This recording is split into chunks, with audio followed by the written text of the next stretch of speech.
چا چې د دوو لونو صحیح پرورش وکړو د دوو لونو صحیح پرور دا واده په زامنو نشته دی چا چې د دوو لونو صحیح پرورش وکړو هغه بلوغ ته ورسېدلی صحیح کفالت یې وکړو دا کس په جنت کې زما سره یو ځای وي نبی علیه السلام چې د دوو لونو پرورش یې وکړو دوو لونو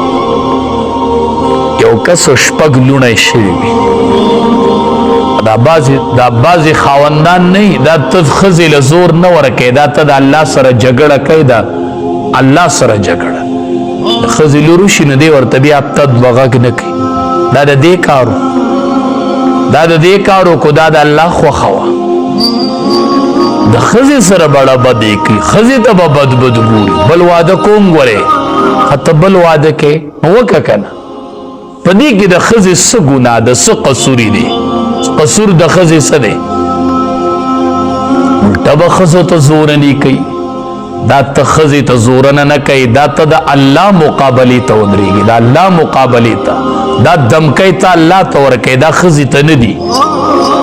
وابلي درنه یو ورځ انتقام وبه یې ویني لونه بوج مه ګڼئ لونه بوج مه ګڼئ دا الله د جهنم نه بچ کوي دا د جهنم نه سطر دی سطر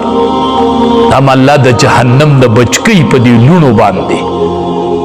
دا د الله د طرف نه یو نعمت ته رحمت ته لور رحمت ته رحمت او لور په پلار څومره خفه کېږي لږ امتحان والی که نه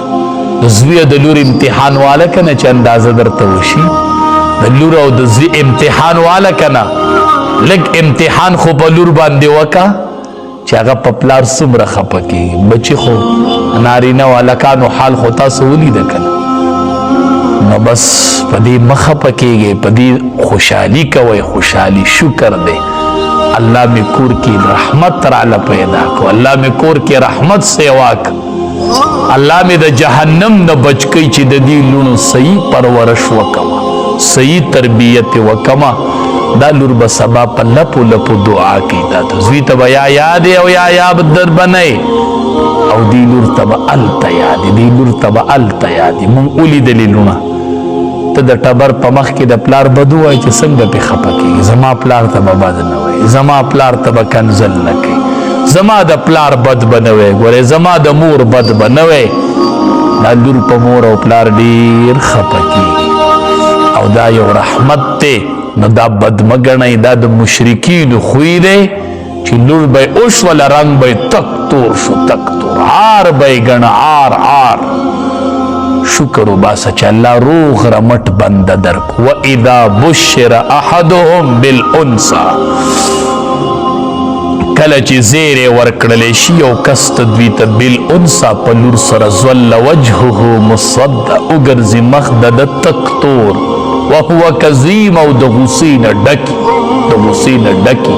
په لونو خوشحالي کوئ په لونو عقیقه کوئ او دې ته خوشحالیږئ